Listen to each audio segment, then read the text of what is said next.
생활하는 데는요, 의식주가 굉장히 문제가 되죠. 그래서 그것 때문에 우리가 구하고 두드리고 찾고 뭐 열심히 그렇게 하지 않습니까?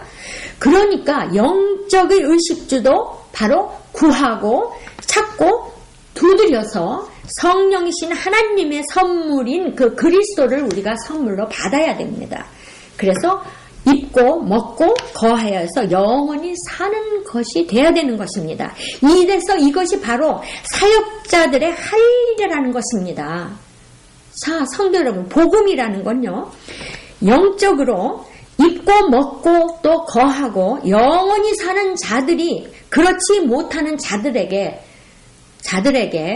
그 자기의 삶을 통해서요, 자기의 삶을 통해서 증거하고 권면해서 그가 그리스도를 구하도록 그렇게까지 돕고 섬기는 것을 말하는 것입니다. 복음이라는 것은.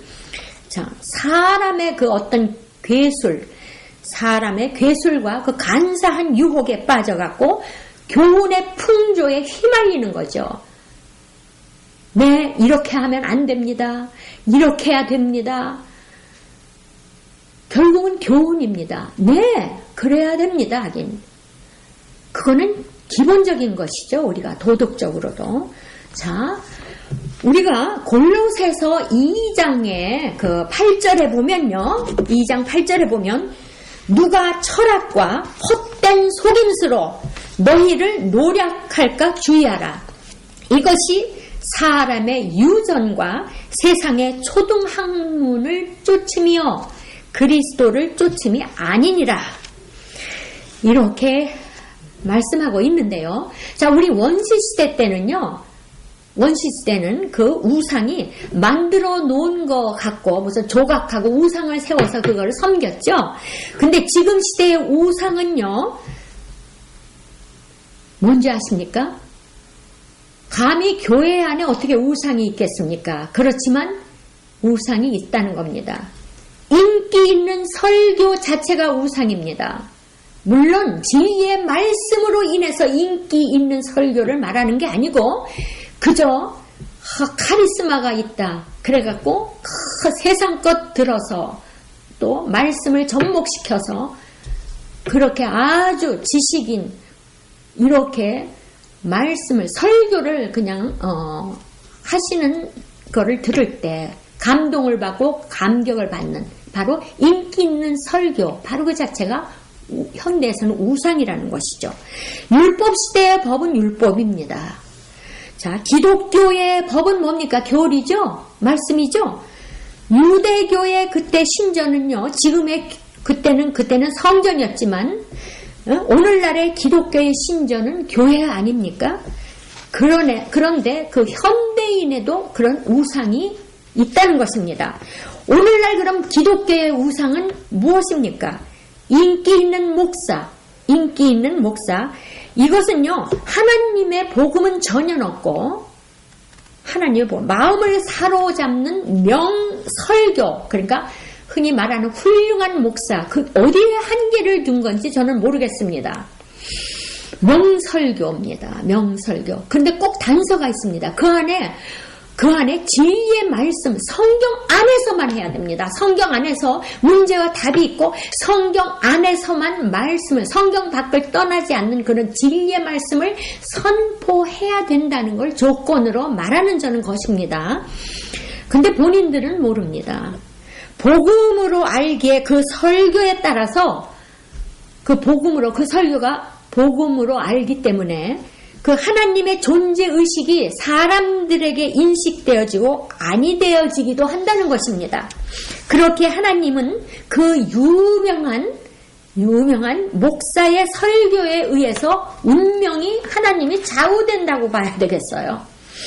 사도 바울이 골로새서의 구절을 사람들을 위해서 말씀하신 겁니다. 이래서 너희들을 누가 노략질할까 주의하라. 여기 아까 말씀드린 골로새서 2장에 노략질이라는 말이 있는데, 본문에 노략질, 슐라고곤이라는 슐러라는 말에서 파생된 겁니다. 영어로 말하면 to strip. 그러니까는 벗긴다는 거죠. 벗기는 거예요. 껍질을 벗기는 겁니다.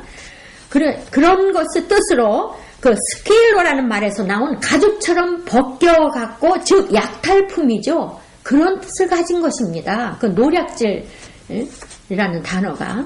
결국 본문의 그 노략질은요, 약탈해서 가져온 것인데, 무엇으로 약탈하여 가져온 것이냐? 뭐 총이니 칼이니 어떤 무기로요? 아닙니다. 그렇게 해서 약탈하여 가져온 게 아니고, 여기서는 말씀은 어떤 거를 말하는 거냐면은 바로 그 무기가 철학과 헛된 속임수로 그렇게 했다는 겁니다. 속임수로. 정말 신사적이죠. 굉장히 점잖죠. 네, 철학적으로 얘기하고 다 어떤 유명한 이들의 그런 어떤 그 서적에서 따와서 말하고, 그런 것들이 사실요, 진리의 말씀은요, 그런 것을 말이 거기에 들어올 수가 없습니다. 그거는 인학입니다. 신학이 압니다. 성령의 감동을 받아서 완전히 그 성경 안에서의 문제와 답을 줌으로써 그들을 깨닫게 해야 된다는 것입니다. 그래서 주님이 성경에 그렇게 말씀하셨지 않습니까? 성전에서 장사하는 자들을 향해서 뭐라고 얘기했습니까? 너희가 강도의 굴혈을 만들었다. 이렇게 책망을 하셨습니다. 자, 철학으로 노략질한다? 좀 이해하기 힘드실 겁니다. 이 철학이라는 말은요, 필로소피아스라고 그래갖고, 즉 무슨 뜻이냐? 지혜를 좋아한다. 지혜를 좋아하는 것이란 뜻인데, 여기에 이 지혜라는 것은 그리스도의 지혜가 아닌 세상의 지혜를 말하는 것입니다. 세상의 지혜. 성경 말씀에도 있죠. 고린도전서에도. 자, 에덴 동산에 그 뱀 있지 않습니까? 뱀이 그 얼마나 간교합니까? 우리가요, 그 지혜의 그 도를 넘으면 간교한 쪽으로 돼버립니다. 그래서 하와는 그 뱀의 그 지혜의 도를 넘는, 결국은 그 무슨 뜻이냐면요, 뱀의 철학적인 설교에, 그 말에 꼬임에 그냥 노략질 당해갖고 자신이 벌거벗은 거, 수치도 벌거벗은 것도 몰랐죠. 그래서 그때 벌거벗은 것을 알게 돼갖고 수치를 알게 또 됐습니다. 그러니까 순수성을 잃어버린 것이죠. 누가복음 16장에서도 그렇게 얘기를 하죠. 이 세대의 아들들이 자기 시대에 있어서는 빛의 아들들보다 더 지혜로움이니라. 자, 정말 철학이 무엇입니까? 헛된 속임수. 헛된 속임수는 또 무엇입니까? 사람의 유전과 세상의 초등 학문의 쫓음이라고 그랬습니다. 그리스도의 쫓음이 아니랍니다. 그러면 사람의 유전이 또 무엇이죠? 그냥 그대로 넘겨받은 거죠. 그대로 넘겨받은 거. 전통과 교리입니다. 이것에 대해서 서기관과 바리새인들과 또 예수님과의 문제가 마태복음 15장에 아주 잘 나타나 있지 않습니까? 그러죠? 서기관과 바리새인들이 주님한테 그래요. 당신의 제자들이 어찌하여서 장로들의 유전을 범하나이까? 떡 먹을 때 손을 씻지 아니하나이다. 이렇게 말하죠. 그러니까 대답하여 가라사대 너희들은 어찌하여 너의 유전으로, 그냥 이렇게 전해 내려온 유전으로 하나님의 계명을 범하느냐? 이사야가 너희에게 대하여 잘 예언하였다 라고 일렀으되 이 백성이 입술로는 나를 존경하되 마음은 내게서 멀도다. 사람의 계명으로 교훈을 삼가 가르치니 나를 헛되이 경배하는도다. 이렇게 말씀을 하시면서 또 뭐라고 그러시냐면요, 입으로 들어가는 것이 사람을 더럽게 하는 것이 아니다. 나오는 그것이, 입에서 나오는 그것이 사람을 더럽게 하는 것이다 라고 이렇게 말씀을 하십니다. 아무리 훌륭한 목사님의 설교도 자세히 보면요, 그 교리의 범주 안에 국한되어 있는 것을 우리가 봅니다. 더군다나 일반 교회들이 또 해야 되는 말을 해야 되고요, 또 프로그램들도 비슷해야 되고, 절대 일반 교회의 수준을 벗어서는 안 된다는 그런 어떤 것이 아주 인식이 되어 있습니다. 왜냐하면요, 거기서 조금이라도 벗어나게 되면 바로 이단이라는 소리를 듣게 되거든요. 그러니까 너도 좋고 나도 좋고. 자, 좋습니다. 근데 이것은 그리스도를 쫓음이 아닌 다른 것입니다. 초등학문의 범주를 벗어나지 못했다는 거죠. 그러면 초등학문이라는 게 무엇인가 말입니까? 초등학문. 이거는요, 스토이케이아라고 그래갖고 뭐냐면은 이제 군대들이 열 맞춰서 이렇게 행진을 합니다. 쭉 행진을 하는 그 의미인 to march in line인데, 영어로 말하면, 다시 말하면 법과 규율에 의해서 착착 행동을 한다는 것입니다.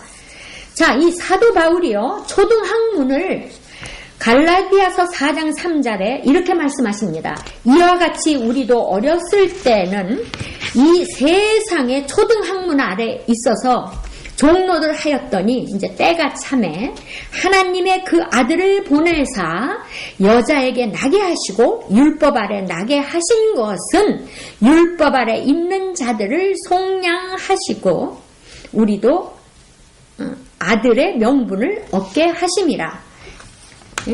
그리고는 내가 이후로는 종이 아니요 아들이니 아들이면 하나님으로 말미암아 유업을 이을 자다라고 하시고는요, 너희가 하나님을 알았는데도 어째서 다시 약하고 천한 초등학문으로 돌아가서 저희에게 종로를 타려 하느냐. 그리고요, 또 이어서 골로새서 그 2장 20절에는요 이렇게 말씀하십니다. 너희가 초등학문에서 그리스도와 함께 죽었거든 어찌하여 세상 사는 것과 같이 그런 의문에 순종하느냐. 곧 붙잡지도 말고 맛보지도 말고 만지지도 말라는 것이니 사람의 명과 가리침을 쫓느냐, 이렇게 하십니다. 그러면 저 그리스도의 쫓음이라는 게 무엇인가 우리가 한번 생각해 봐야 됩니다.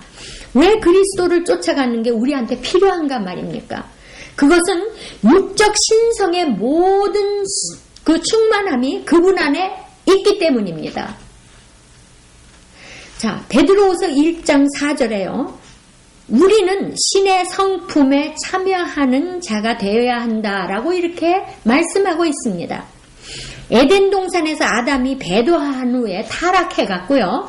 인간은 운명적으로 이제 죄를 갔죠. 그 다음에 타락해서 그 성품이 인간이 마귀적인 성품으로 이렇게 참여하는 자가 되어버리고 말았습니다. 성도 여러분, 표범이 그 얼룩 무늬가 지울 수 있습니까? 절대 지울 수 없죠. 그런 것처럼 인간의 이런 마귀 성품도 지울 수가 없게 돼버린 겁니다. 에베소서 2장 3절에요. 뭐라고 말씀하시냐면 본질상 진노의 자식이었던 것에서 벗어나 신의 성품에 참여하는 자가 되어야 하는데, 바로 그게 비결은 오직 예수 그리스도 안에 들어가는 것이다. 그래서 우리는요, 그리스도를 쫓아가야 된다는 것입니다. 왜냐하면 그분 안에는 육적 신성, 그러니까 육적 그 신성의 모든 충만함이 거하고 계시기 때문에, 그 안에 거하고 계시기 때문에, 다시 말하면요, 그 말씀이 바로 육신화된다는 겁니다. 그래서 요한복음 그 1장 4절에도 그 말씀이 있지 않습니까? 말씀이 육신이 되어 우리 가운데 거하심에, 이렇게 말하고 있습니다. 자, 이는 뭘 말하냐면 우리 신성 자체가 이제 그 진리의 말씀을 이제 받으면요, 그 자체가 그대로 신성화된다는 것입니다. 이처럼 우리 육신은요, 육적인 거는요, 그 신성과 기름과 이 물이 이렇게 혼합이 될 수 없듯이 신성은 육체 안에서 그 용해를 못합니다. 그렇지만 그분이 생명의 떡으로 이렇게 오시지 않습니까? 진리의 말씀을 우리한테 줘서 우리가 그걸 먹으면, 그분이 생명의 떡을 주실 때 우리가 그걸 먹으면 또 마시면 그 말씀이 양식화되는 것입니다.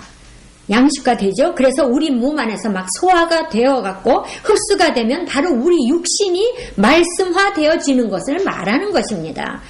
고린도전서 10장 그 16절에요. 말씀하기를 우리가 축복하는 바 축복의 자는 그리스도의 피에 참여함이 아니며 우리가 떼는 떡은 그리스도의 몸에 참여함이 아니냐. 떡이 하나요 많은 우리가 한 몸이니 이는 우리가 다 한 떡에 참여함이라. 그러니까 한 떡, 한 몸, 한 영이 된다. 그렇죠? 자, 그리고 너희도 그 안에서 또 충만하였다. 내 안에 거하라. 내 안에 거하라. 나도 너희 안에 거하겠다. 가지가 포도나무에 붙어 있지 않으면 절로 과실을 맺을 수 없음 같이 너희도 내 안에 있지 아니하면 그렇게 된다라는 거죠. 이 말씀은요, 진리, 네, 좋습니다. 다 진리라고 얘기하죠. 그렇지만 참 그 말씀이 진리가 어떤 것인가는 성도 여러분들이 정말 그 말씀 자체가 우리가 먹고 마실 때 그것이 우리가 양식화돼서 바로 그것이 우리가 영적으로 성화돼 갖고 예수님의 마음, 하나님의 마음을 우리가 충분히 더 알아서 그분의 뜻을 알아서 그분 집에 거하게 되는 것입니다. 자, 사람을 노략질을 합니다. 그러나 그리스도는 우리를 노략질하지 않으십니다.